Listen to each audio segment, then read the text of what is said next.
زکوٰۃ کے بارے میں بڑا سٹرکٹ ہونا چاہیے۔ قرآن مجید میں جہاں نماز کا ذکر آیا ہے وہاں اکثر مقامات پر ساتھ زکوٰۃ کا بھی ذکر آیا ہے۔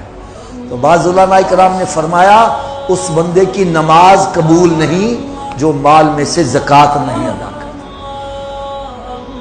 تو زکوٰۃ ادا کرنے کے لیے میں بڑا ایک آسان سا نسخہ بتلایا کرتا ہوں، ہو سکے تو آپ حضرات اس کو نوٹ کر لیں یا اپنے دل میں نوٹ کر لیں۔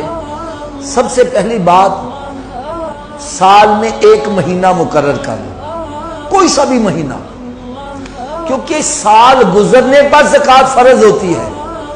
لیکن آپ یہ دیکھیں پورا سال آپ کے پاس کچھ پیسے آ جائے ہیں، کچھ اگلے دن آئے ہیں، کچھ اگلے دن آئے ہیں، کچھ چلے گئے، کچھ آئے، یہ سارا سال سلسلہ چلتا رہتا ہے۔ تو آپ اگر ہر مال کے اوپر سال گزرنے کا حساب لگانے لگے تو پھر آپ حساب کتاب میں ہی پڑے رہو گے۔ تو علماء کرام نے اس کا بڑا آسان سا حل بتلایا ہے۔ وہ فرماتے ہیں سال میں ایک مہینہ مقرر کر لیں۔ جیسے عموماً بندے رمضان شریف کا مہینہ مقرر کر لیتے، تو رمضان شریف کا مہینہ آیا ہے، اب بیٹھ کے دیکھو اس وقت میرے پاس چاہے 1 گھنٹہ پہلے کچھ آیا ہے وہ بھی شامل کر لو۔ اس وقت میرے پاس سونا کتنا ہے اس کی موجودہ ویلیو وہ لکھ لو، چاندی کتنی ہے اس کی ویلیو لکھ لو، کیونکہ جن چیزوں پر زکوٰۃ ہے میں اسی کا ذکر کر رہا ہوں۔ سونا، چاندی اور نقدی۔ نقدی کتنی ہے، بینک بیلنس کتنا ہے، گھر میں کتنا رکھا ہوا ہے، لوگوں سے قرضہ کتنا لینا ہے وہ بھی شامل کرو، وہ بھی آپ کا ہی ہے۔ اگر آپ نے 10 لاکھ کی کمیٹی ڈالی ہے، 5 لاکھ جا چکا ہے، کمیٹی نہیں ملی، وہ 5 لاکھ بھی آپ کا جمع ہے، وہ بھی شامل کرو۔ سونا، چاندی، نقدی، اور نقدی میں جو آپ نے قرضہ لینا لوگوں سے وہ بھی شامل کرو۔ اور پھر مال تجارت، کیا میں نے کہا؟ اگر آپ کے پاس دکان ہے، مال تجارت جتنا بھی ہے، گودام ہے اس میں جو مال رکھا ہوا ہے۔ اسی طرح اگر آپ نے کوئی پلاٹ یا مکان اس نیت سے لے کے رکھے ہیں، جیسے بندے کاروبار کرتے ہیں نا، پیسے ویسے پڑے ڈی ویلیوٹ ہوتے رہیں گے، چلو یار کوئی مکان لے لیتے ہیں، کل کو مہنگا ہوگا تو بیچ دیں گے، تو یہ مال تجارت میں آ جائے گا، اس کی بھی ویلیو شامل کرو۔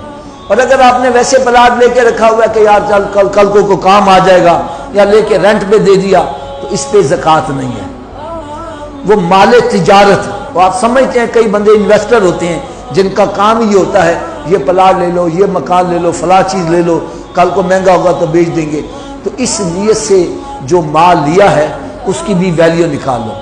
پھر سن لو، سونا، چاندی، نقدی۔ نقدی میں یا آپ نے لوگوں سے جو قرضہ لینا وہ بھی لے لو، وہ بھی شامل کر لو۔ اور مال تجارت، جو بھی مال تجارت اس کی موجودہ ویلیو وہ آپ نکال لو۔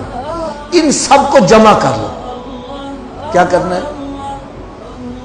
اونچی بولو ذرا۔ ان سب کو جمع کر لو۔ اگر فرض مال اس کی ویلیو بنی ہے 50 لاکھ، کتنی؟ اب آپ نے یہ دیکھنا ہے میں نے لوگوں کا قرضہ دینا کتنا ہے۔ اگر آپ نے 50 لاکھ ہی قرض دینا ہے یا 60 لاکھ دینا ہے تو آپ پر زکوٰۃ فرض نہیں ہے۔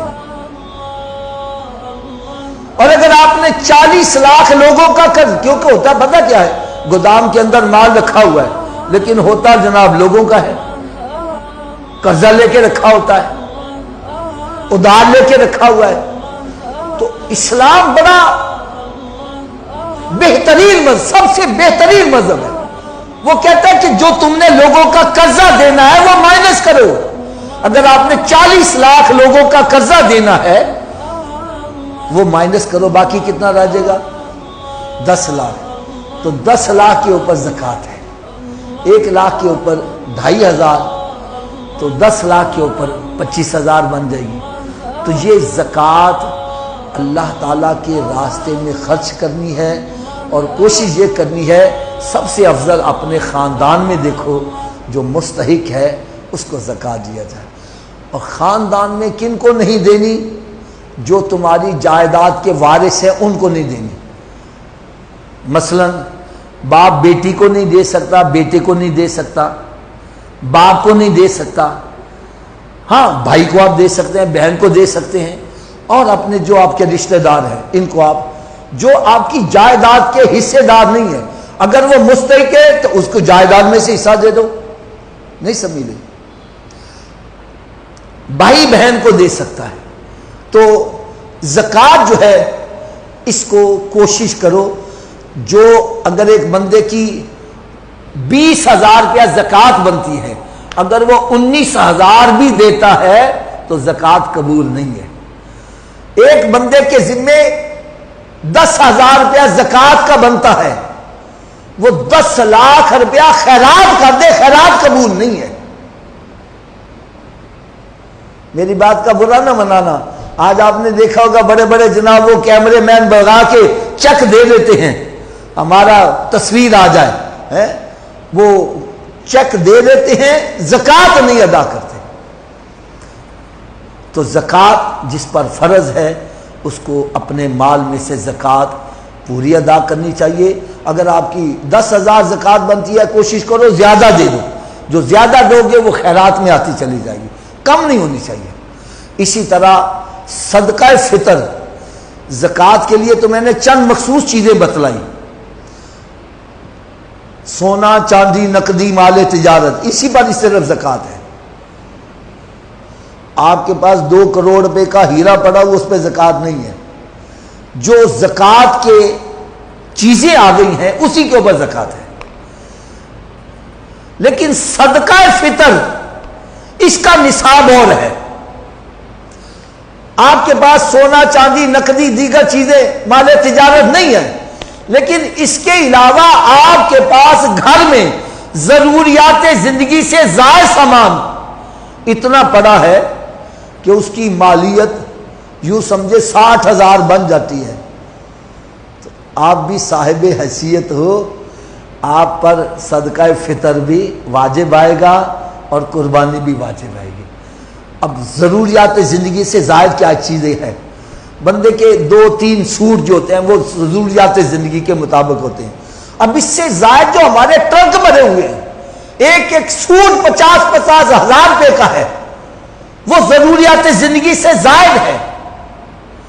اسی طرح سواری ایک ضروریات زندگی کے مطابق، اگر ایک بندے کے پاس 2-3 ہیں تو وہ بھی ضروریات زندگی سے زائد ہے.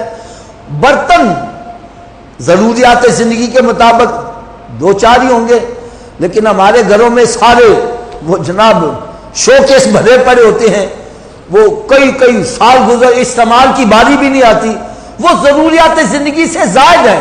اسی طرح ہمارے گھر میں صوفے سیٹ رکھے ہوئے ہیں، قالین ہیں اور دیگر چیزیں، ان کے بغیر بندہ زندہ رہ سکتا ہے. یہ ضروریات زندگی سے زائد چیزیں آئیں گی.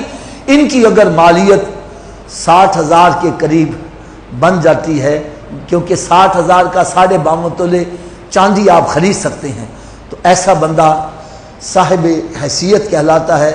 ایسے بندے پر صدقہ فطر بھی واجب آتا ہے اور قربانی بھی واجب آئے گی.